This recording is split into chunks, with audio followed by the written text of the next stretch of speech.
Happy New Year! Here we are.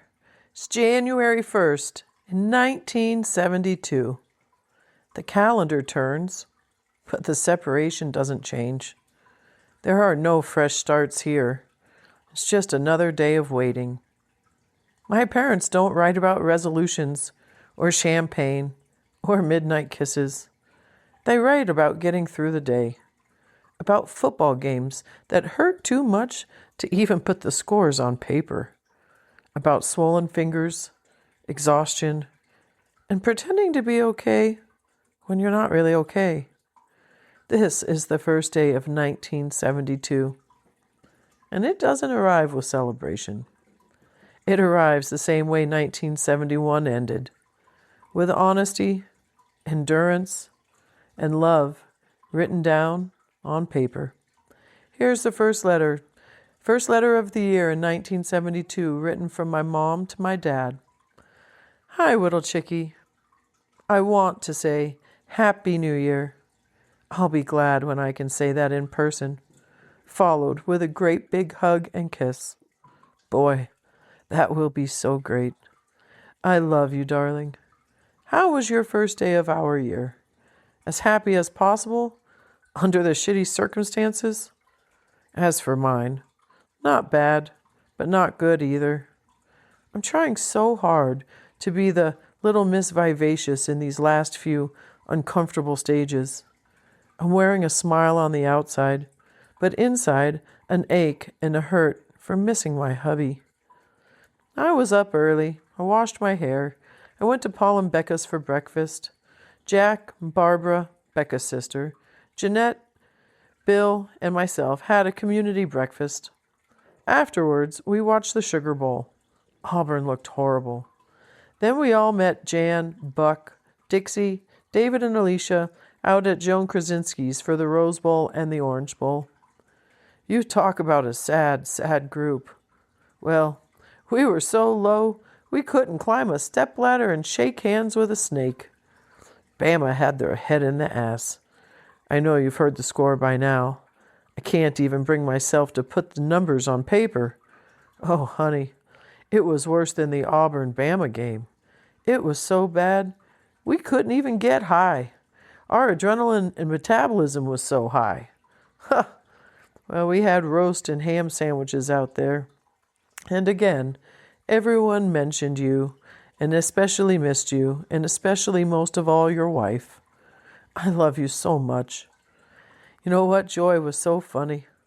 Joy was yelling for Nebraska, and Joy asked her if she went to school there, and she said no. Then she asked Jan if she ever dated anyone from there, and she said no.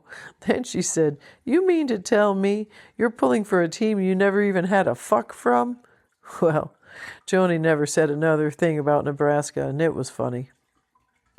Gordon and Melinda called tonight to tell me they had all the pulling and cheering they could muster up, even though we lost. They are so great.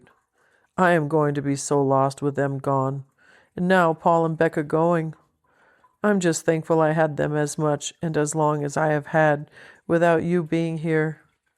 They, all four of them, have helped fill the void in my life without my chickie. Do you understand what I'm trying to say, darling? Chickie, do you reckon we're ever going to be parents? I'm so swollen now, I can't zip my boots, nor wear my wedding ring. The end has got to be near. I can't go on like this very much longer. I pray every night we'll soon be parents. I'm really not complaining. I just have to ventilate to my love. Everyone thinks I'm doing so good and that my spirits are good. If they, like you, only knew the truth. Darling, I'm going to CP now. I'll write more tomorrow. I love you so very much with all of my heart and soul. Forever and always. Sarah. Well, while my mom moves through the day in Texas, swollen, exhausted, surrounded by people, and still lonely, my dad is already 14 hours into the new year on the other side of the world. And the scores are known, and the loss is real. And the distance, it still hurts just as much. But the counting hasn't stopped, and neither has their writing. So here's the letter my dad wrote to my mom on January 1st, 1972. My dearest darling, how was my lover's New Year's? Mine was very sad. Not really a lot worse than the rest of the days I am away from my lover. I love you more than I can write. You are my life and love. We all went to the club, had a roast beef supper, and then we drank until the New Year happened here. Of course, that was 14 hours before you got to the New Year. I didn't get too drunk, and really, I don't have a New Year's resolution this year. The only promise or resolution I will make is to love and make my family the happiest on earth.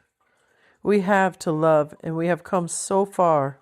We are so together, and we will have all that we need. I got 5 letters today, the letters from Benoit and 2 recent ones. I love you with all of my heart. You are my precious darling. Baby, I love you. 1972 is here. We only have a few more days left. I will be with you soon. With all of my love, Dick. They don't toast the New Year. They just seem to endure it. And they begin 1972, tired, lonely, swollen, heartsick, but completely certain of one thing. They are a family. They are almost there, and they will keep writing until the distance is gone. Thank you for listening. And if you'd like to support this project, you can do so at buymeacoffee.com/the Allgoods Love. And follow or subscribe wherever you're listening. And I'll be back real soon with the next letter. Happy New Year!